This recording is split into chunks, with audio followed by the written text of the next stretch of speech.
I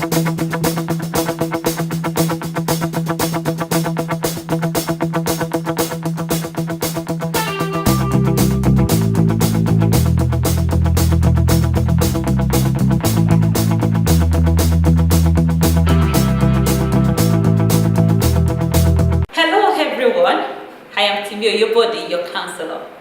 I'm a certified professional counselor and trauma recovery expert.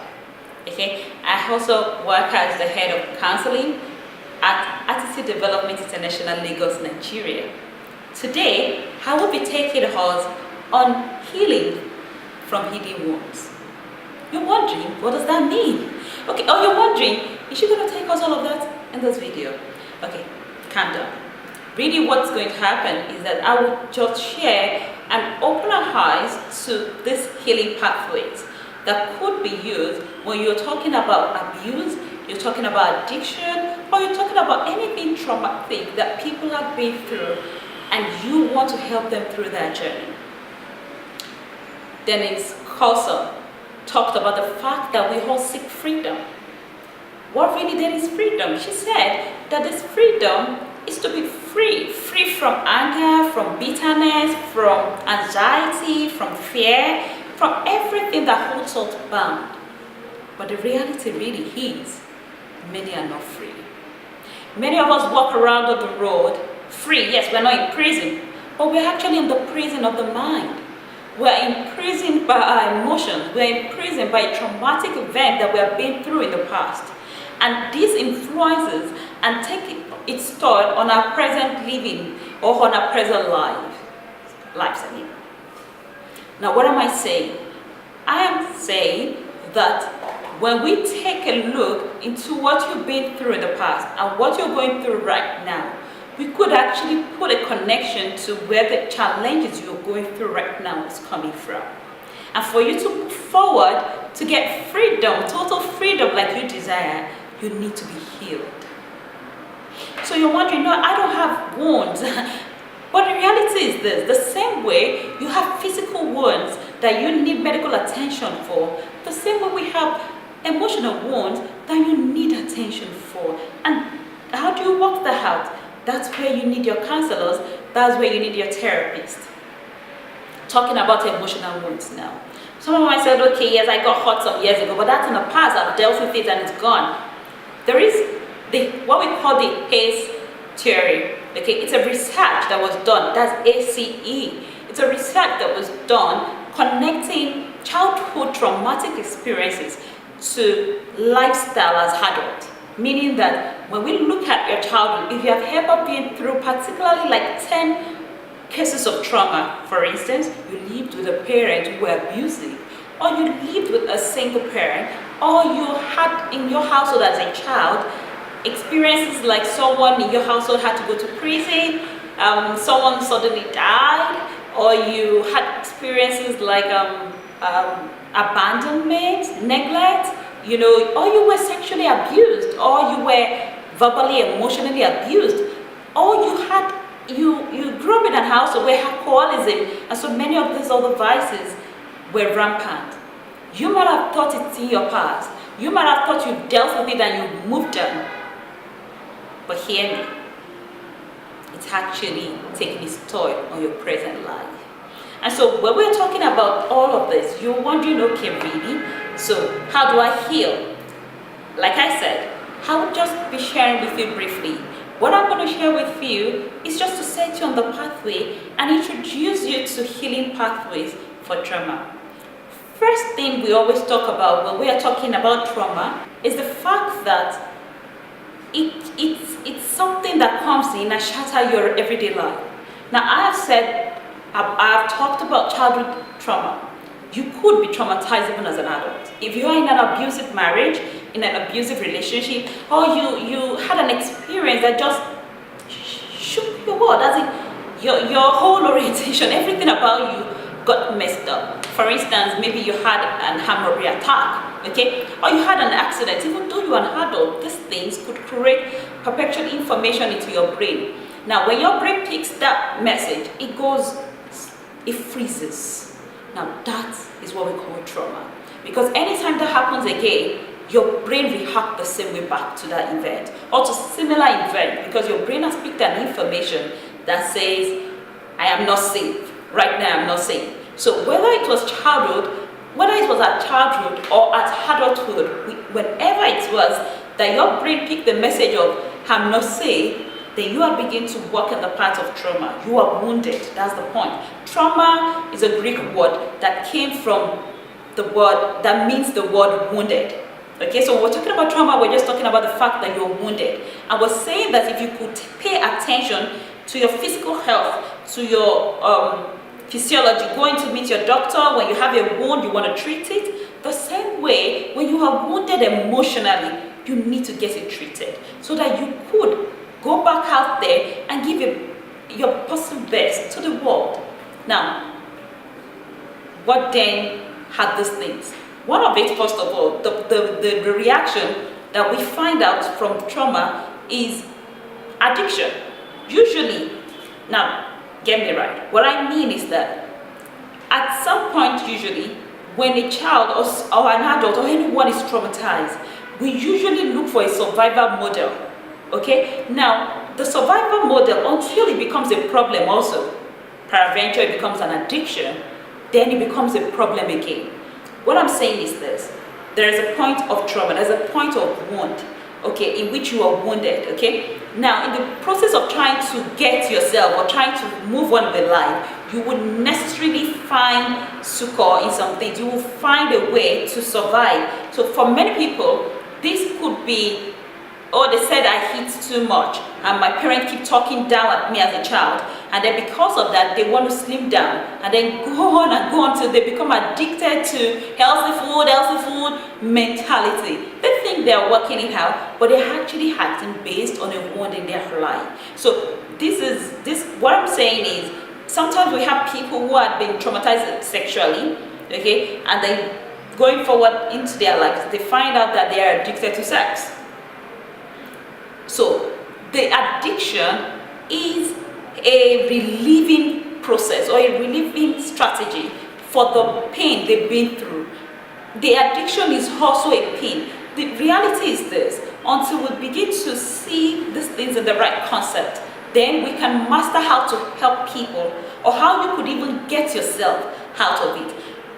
So, first thing, when we are now talking about recovery, is the fact that you need to be able to understand what your challenges are and where you are coming from. We say detach yourself from your act.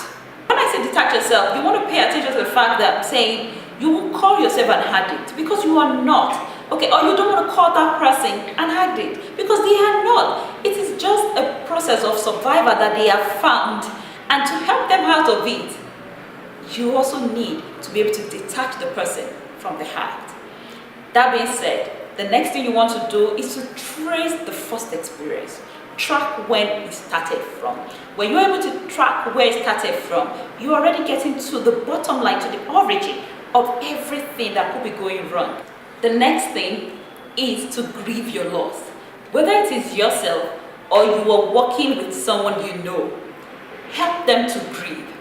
When they have grieved what they lost, that experience, the brain begins to realize and let off the emotions that were attached to that experience.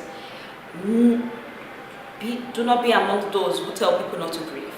Grieving is very therapeutic. Crying, shedding tears, and all of that emotion that comes with grieving is needful for healing. Okay, so when that has been done, when the person has been able to grieve whatever it is that they lost, whether it's childhood peace, whether it is fun or childhood experiences, or their sanity or their peace of mind, whatever it is that they lost, okay, let them grieve, or you just grieve. Now, when that has been done, what you want to take note of next is track your triggers. What makes you, what happens before you do what you do. Now, this is particular about addiction or about behaviors that you want to stop or reaction that comes from the wound you've had, okay? So what I'm saying is, what happens before you react? what are those things that you notice that comes just before you display that emotion of anger, of bitterness, of fear, of anxiety? Track those triggers. Those are called your triggers. Those are the things that happens to make you to react. So when you have tracked that, you also need on this journey to healing an accountability partner. Someone who watches your back. This accountability partner could be a friend, could be someone you trust, but better still, could be a professional counselor. If you have a counselor walking this journey with you, you could be rest assured that your healing could be faster, all right? And your healing could be much more systemic, in order and organized. Now, when you have this person walking this journey with you, this person would take you to the next phase, which is to create another pattern or another pathway for your mind, for your brain, to view that experience from another angle. Now, when you have done that, we call it recreating the experience in a positive light. When you have been able to do that, your mind begins to see yourself in a better form, in the real form or the true form you actually want to be. So when you have been able to do that, you're actually progressing yourself to the next level for healing to take place. Now, in all of it, finally, how we want to tell you is to take responsibility. I won't tell you that you will not fall, but you will fall on this journey, especially when you're talking about healing, recovery, changing habits, and all the lights. Okay, these were founded. These are behaviors or actions or habits that you have formed over years. It's going to take process. It's going to take time. So calm down. Try not to be too hard on yourself.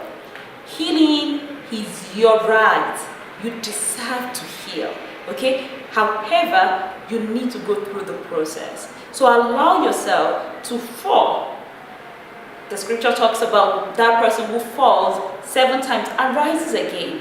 In this journey of recovery, you would fumble. Whether it's addiction you're dealing with, you could find yourself doing it again.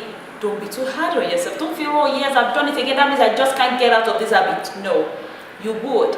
Consistency, accountability, tracking your triggers, detaching yourself from the act, grieving your loss, and standing in a place of consistent confirmation helps you to get out of whatever struggle you are going through right now. That being said, if you are trying to even understand or memorize or get anything from all I've said to you today, is 1, acknowledge that you are wounded. Acknowledge the fact that something had happened to you and you need to heal from it. 2, forgive yourself. Forgive the person who influenced your wound. Whatever had happened, that person that is involved in what happened to you. Forgive God also. When that has been done, you're actually on the journey to healing. And I would want to say this to you on a parting note. Every pain has a purpose. Discover the purpose of your pain. Why did you have to go through what you went through? When you get the purpose of your pain, I can assure you, your healing becomes faster, because your mind now begins to work proactively towards the fact that you are to use your pain, not the other way around. Now, I hope with this, you have understood the fact that you are not your pain. No, you are not. But your pain is supposed to be stepping stones to where you are going to. I have also been through my own pains, but now I use them as stepping stones to what I am doing. You could also do the same. And I want to assure you, there are several testimonies of many people who have healed from their wounds. You can heal too, but you need to be determined to do this. There are help available for you. We in our counseling center have counselors, trained, certified counselors available to help you through your journey of healing. You do not have to go through it alone. You have carried this burden alone by yourself too long. We want to help you to go on this journey. I particularly want to help you, and I want to see you healed. I want to see you whole, and I want to see you vibrating your real true self again. For this purpose, address is being scrolled on the screen right now. You could reach out to us, and you would definitely get the help and the support you need towards healing and recovery. Thank you.